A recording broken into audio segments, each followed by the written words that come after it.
اعوذ باللہ من الشیطان الرجیم بسم اللہ الرحمن الرحیم۔ تمام دیکھنے اور سننے والے ناظرین کو میری طرف سے السلام علیکم۔ بدن کو فربا کرنے اور طاقت بڑھانے کے لیے کشمش اور ناریل کو دودھ میں ڈال کر پیا کریں۔ امرود کھانے سے وٹامن سی کی کمی پوری ہوتی ہے اور نزلہ زکام جلدی ٹھیک ہوتا ہے۔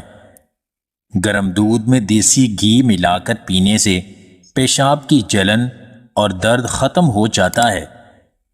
دہی کے ساتھ شہد ملا کر کھانا پیٹ کی بیماریوں سے محفوظ رکھتا ہے۔ چہرہ دودھ جیسا سفید ہو جائے گا۔ دودھ کی بالائی میں سونف کا سفوف ملا کر چہرے پر لگائیں۔ کچا پیاز کھانے سے جسم کی گرمی کم ہوتی ہے اور گرمی سے بچاؤ ہوتا ہے۔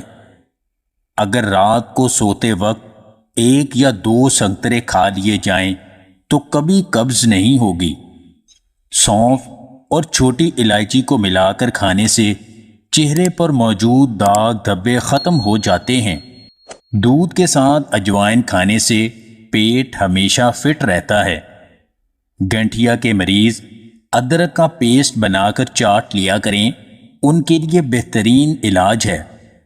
گوبھی کھانے کے بعد دودھ یا لسی مت پیا کریں، اس سے پیٹ خراب ہو سکتا ہے اور ہیضہ بھی ہو سکتا ہے۔ جن لوگوں کو شوگر ہے انہیں چاہیے چائے میں چینی کی جگہ چھوٹی الائچی ڈال کر پیا کریں، یہ بہت مفید ہے۔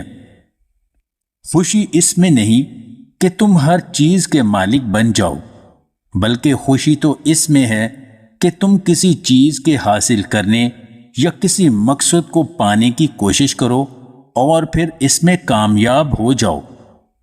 اگر آپ کو ہماری یہ ویڈیو پسند آئے تو اسے لائک اور شیئر ضرور کیجیے گا، اور مزید ویڈیوز حاصل کرنے کے لیے دیسی ٹپس پوائنٹ چینل کو سبسکرائب کر لیں۔